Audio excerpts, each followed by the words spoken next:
होना चाहिए कि वे अपने गुरुदेव को साक्षात भगवत दृष्टि से ही दर्शन करें,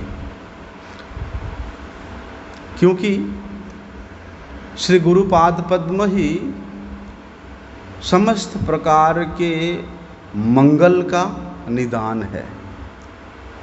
गुरुपाद पद्म के सेवा को छोड़ करके, गुरुपाद पद्म के उस अभिन्न भगवत स्वरूप दर्शन को छोड़ करके कोई भी मंगल प्राप्त नहीं कर सकता है।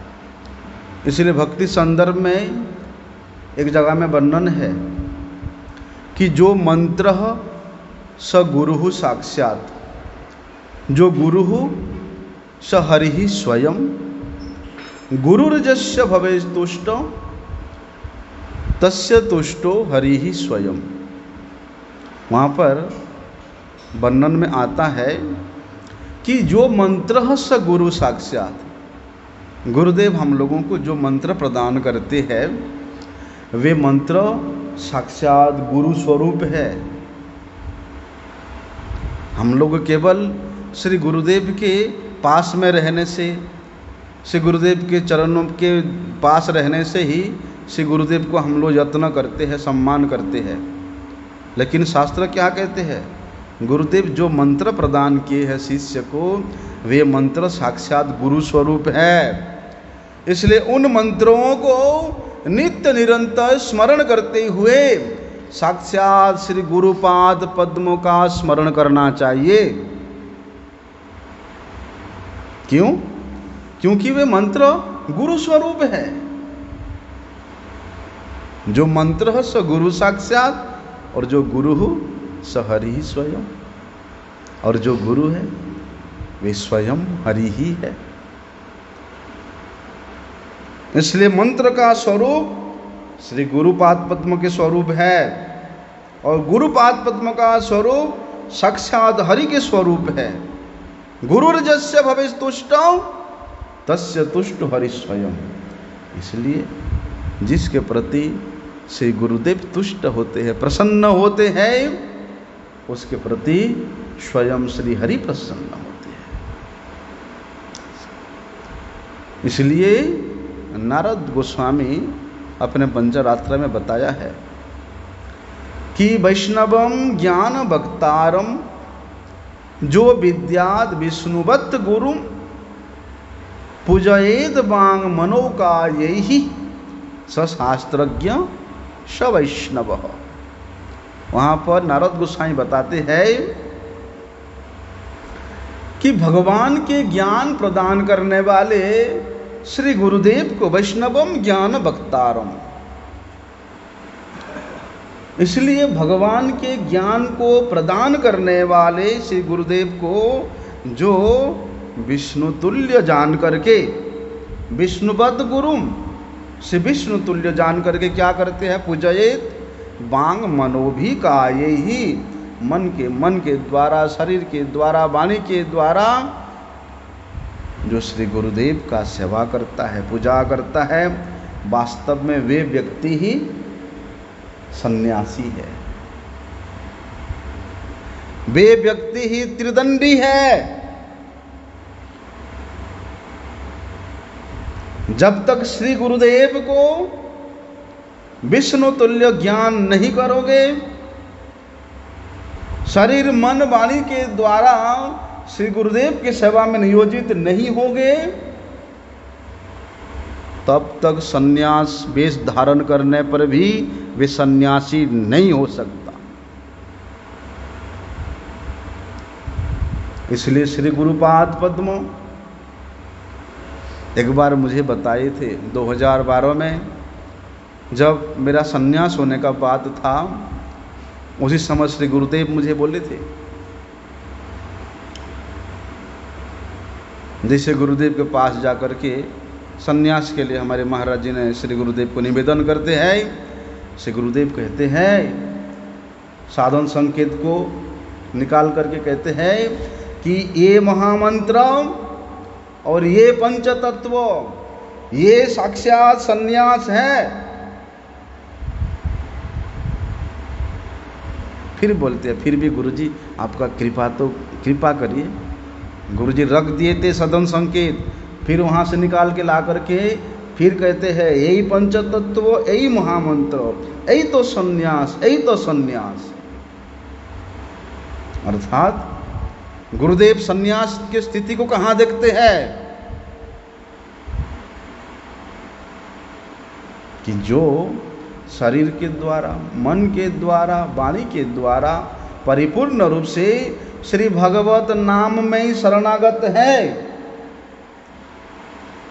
वही शरणागति ही संन्यास है, वही शरणागति ही त्रिदंड है।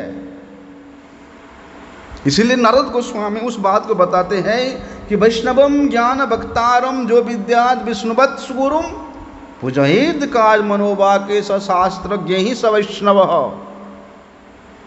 वास्तव में ही वे ही शास्त्रज्ञ है, वे ही वैष्णव है और वे ही शिष्य है जो इस प्रकार से श्री गुरुदेव का दर्शन करके श्री गुरुदेव की सेवा में नियोजित है। इसलिए श्रीमद् भागवत बताते हैं कि यस्य साक्षात भगवती ज्ञान दीप प्रदे गुरु मर्त्या सद् ही सुतम तस्य सर्वम कुंजर शौचवत्। वहाँ पर बताते हैं कि भगवत ज्ञान प्रदान करने वाले श्री गुरुदेव साक्षात भगवान है। इसलिए ये आचार्य रूपी, इस गुरु रूपी साक्षात भगवान को, प्रत्यक्ष भगवान को जो व्यक्ति मरणशील मनुष्य बुद्धि करता है, वहाँ क्या करते? मर्त्य सद् श्रुतम तस्य। अगर श्री गुरुदेव को इस मर्त्यम, इस मनुष्य का शरीर का एक जीव है, इस प्रकार का मरणशील समझता है, वे व्यक्ति का बोलते हैं सर्वम कुंजर शौचवत्। उसका साधन, भजन, नाम, कीर्तन, पूजन, वे सब के सब कुंजर शौचवत्। जिस प्रकार से हाथी स्नान के मापी है। हाथी जा करके 2-3 घंटा तो खूब स्नान करता है, जलकेली करता है ना। जब हाथी को पानी मिल जाता ना, फिर तो उसको वहाँ से उठने का मन नहीं करता है, खूब स्नान करता है। लेकिन जैसे बाहर आता है, फिर वहाँ का माटी बालू सूंड में उठा करके अपने शरीर पे डाल देता है। बोलते उसी प्रकार उसका शास्त्र अध्ययन, श्रवण, मनन, हरि कथा, जप, कीर्तन, भजन, साधन सब कुछ कुंजर शौचवत्, हाथी स्नान के मापी। जिस प्रकार के वहाँ हाथी का स्नान करने का कोई अर्थ नहीं रहा। स्नान करने के तुरंत बाद आकर के मिट्टी डाल देता है, बालू डाल देता है, फिर स्नान करने क्या फायदा है?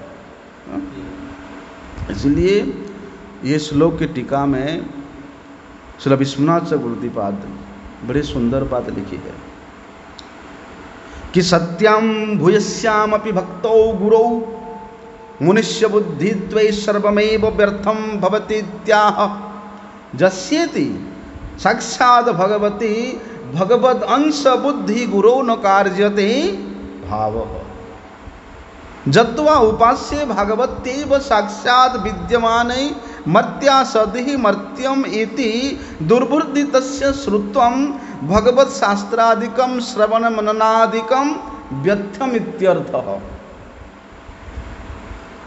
बताते हैं वहाँ पर कि श्री गुरुदेव तो साक्षात भगवान है, लेकिन सत्यम भूयस्याम अपि भक्तो गुरु मनुष्य बुद्धत्वै सर्वमेव व्यर्थम भवति इत्याह।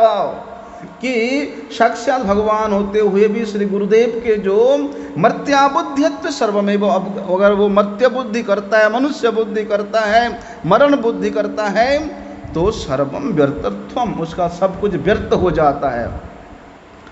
अरे भैया, वहाँ पर तो इतना सूक्ष्म विचार किया है विश्वनाथ चक्रवर्तीपाद जी ने कि भगवद अंश बुद्धि रूपे गुरु न सूयते, कि भगवान के अंश के रूप में भी बुद्धि करना उचित नहीं है। भगवत अंश बुद्धि में भी सही नहीं है। अगर साक्षात गुरुदेव को भगवान के अंश के रूप में हम लोग विचार करेंगे, दर्शन करेंगे, तो क्या होगा? भगवतीव साक्षात विद्यमान मर्त्या सदि। अरे वो साक्षात इस जगत में भगवत स्वरूप है, भगवान के स्वरूप है, भगवान है, लेकिन उनको भगवान का अंश समझना भी इतना अधिक मारात्मक है कि इति दुर्बुद्धे तस्य सत्यम भगवत मंत्रादिकम श्रवण मननादिच व्यर्थम इत्यर्थः। इस प्रकार के श्री गुरुदेव को अगर कोई देखता है, विचार करता है, श्रवण करता है, मनन करता है, तो क्या होता है? सर्वम व्यर्थम इत्यर्थ। उसका भगवान के नाम, कीर्तन, जप, साधन, श्रवण, मनन सब कुछ व्यर्थ हो जाता है। बोलते हुए दुर्बुद्धि मनुष्य कभी भी अपना कल्याण नहीं कर सकता है। उस दुर्बुद्धि मनुष्य का मंगल होने का कोई आशा नहीं रहता है। इसलिए मनुस्मृति में उस श्लोक को सनातन गोस्वामी पाद जी ने हरिभक्ति विलास में उद्धृत किया है कि गुरुर ब्रह्मा गुरुर्विष्णु गुरुरेव महेश्वरः गुरु साक्षात् परम ब्रह्म तस्मै संपूजयेत् सदा।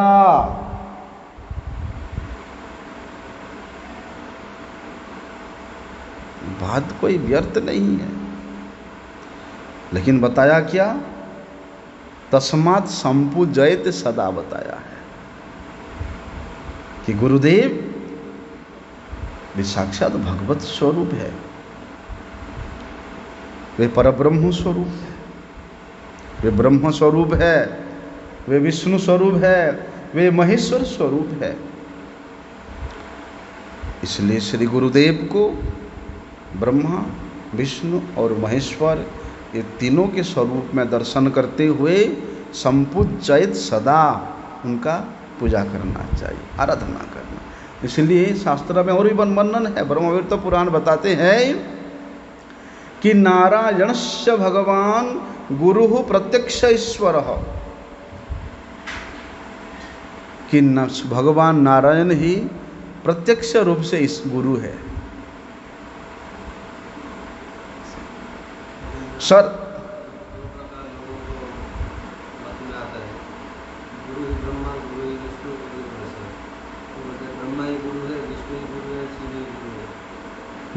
ना ऐसे नहीं, गुरु ही ब्रह्म स्वरूप है, गुरु ही विष्णु स्वरूप है, गुरु ही महेश स्वरूप है। इस दृष्टि से श्री गुरुदेव का पूजा करना चाहिए। मतलब वो तो है ही ब्रह्मा विष्णु महेश जहाँ तक है, और बता दिया कि गुरु साक्षात गुरुरेव परम ब्रह्म। वहाँ गुरु साक्षात नहीं बोला, गुरु साक्षात पर ब्रह्म नहीं बोला, गुरुरेव पर ब्रह्म, मतलब गुरु ही पर ब्रह्म है। पर ब्रह्म ही वहाँ गुरु रूप में है, ऐसा है।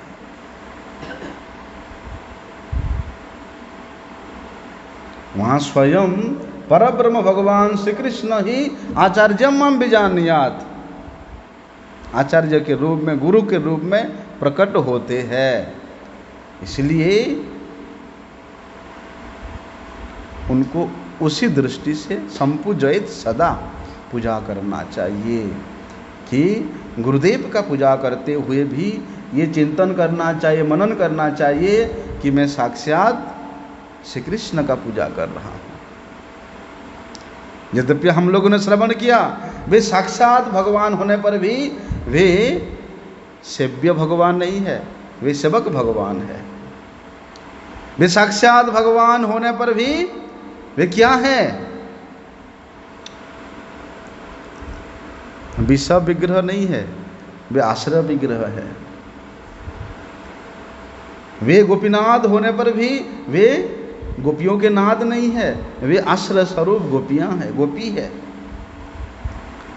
वे सर्वशक्तिमान होने पर भी सर्वशक्तिमान नहीं, सर्वशक्तिमान का शक्ति है। उसी दृष्टि से श्री गुरुदेव का दर्शन करके उनका पूजन करना चाहिए। क्यों? सर्वतीर्थाश्रमश्चैव सर्वदेवाश्रयो गुरुः सर्वदेवस्य रूपो गुरुरपि हरि स्वयं। वहाँ ब्रह्मविद्या पुराण में बताया है कि समस्त प्रकार के